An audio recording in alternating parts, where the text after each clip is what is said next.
Oke, kembali lagi bersama kami di Hidup Sehat. Nah, pemirsa masih membahas mengenai stroke menyerang di usia muda. Kok bisa?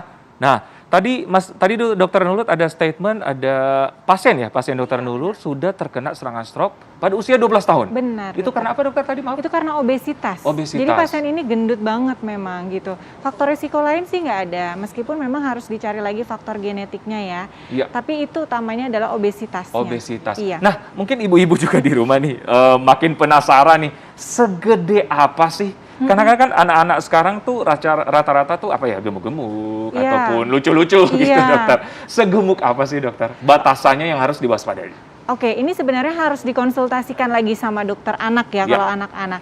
Nah, namun kalau misalnya obesitas itu akan dinilai indeks massa tubuhnya. Benar. Jika indeks massa tubuhnya lebih dari 24,9, maka itu dinyatakan obesitas. Oke. Nah, itu udah harus berhati-hati tuh, sudah mulai harus lifestyle-nya dijaga, makannya dijaga, olahraga biar berat badannya turun. Seperti itu. Ya, jadi memang harus disuruh bergerak, jangan mager ya, walaupun masih anak-anak ya dokter. Iya, benar, harus bergerak. Nah, terkait juga dengan mager, katanya mager salah satu yang bisa menyebabkan stroke. Ini benar dokter. Jadi kita memang disarankan dalam 1 minggu itu paling tidak 120 sampai 180 menit berjalan cepat.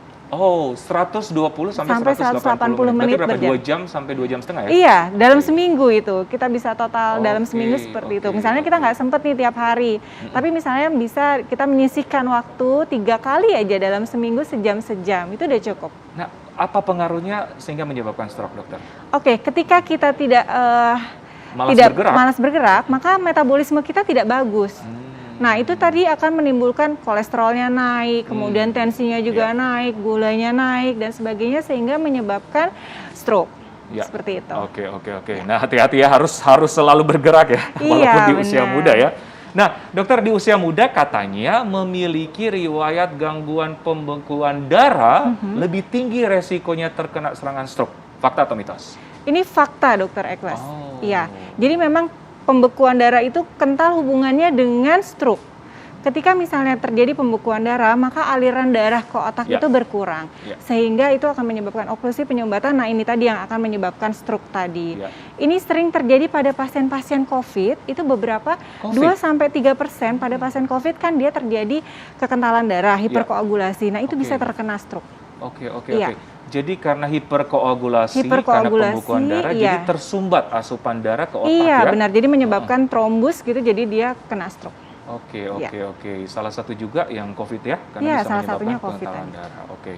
Nah, kelainan jantung katanya bisa sebabkan serangan stroke di usia muda. Fakta atau mitos, dokter? Fakta, dokter Eklas. Ini beberapa kelainan jantung, salah satunya aritmia. Aritmia itu nadi kita atau detak jantung kita itu irreguler, jadi tidak teratur. Tidak teratur ya. Harusnya kan bunyinya gini, duk duk duk duk duk duk gitu ya. Nah ini enggak duk duk duk duk gitu. Jadi dia tidak teratur.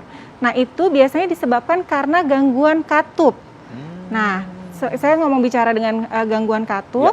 Gangguan katup lainnya juga bisa menyebabkan terjadinya stroke. Misalnya paten foramen ovale, jadi ada lubang di katupnya. Itu juga bisa menyebabkan jantung, menyebabkan stroke. Oke, jadi karena kelainan di struktur ataupun di anatomi jantung juga ya? Iya, benar. Oke. Jadi memang harus waspada ya dokter ya.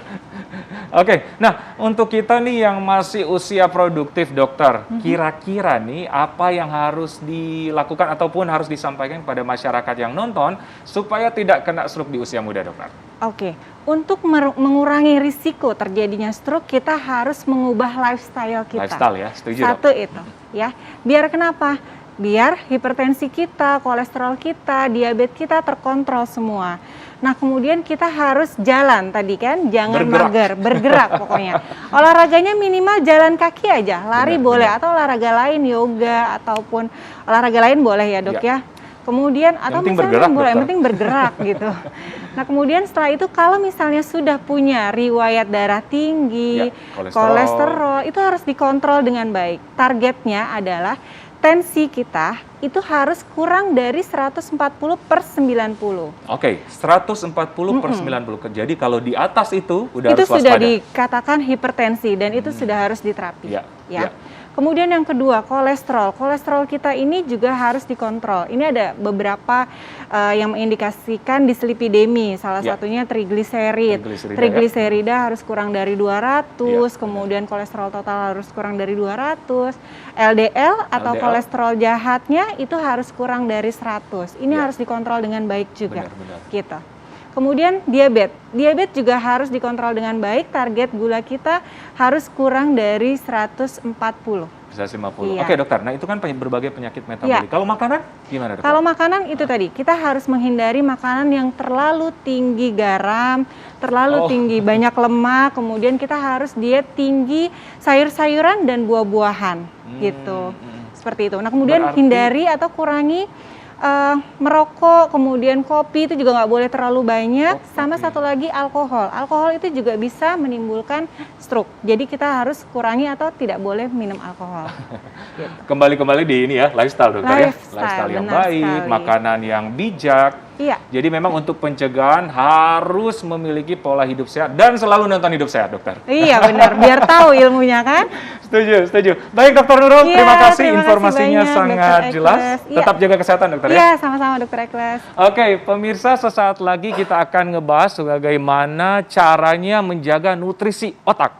Penasaran? Sesaat lagi tetap bersama kami di Hidup Sehat.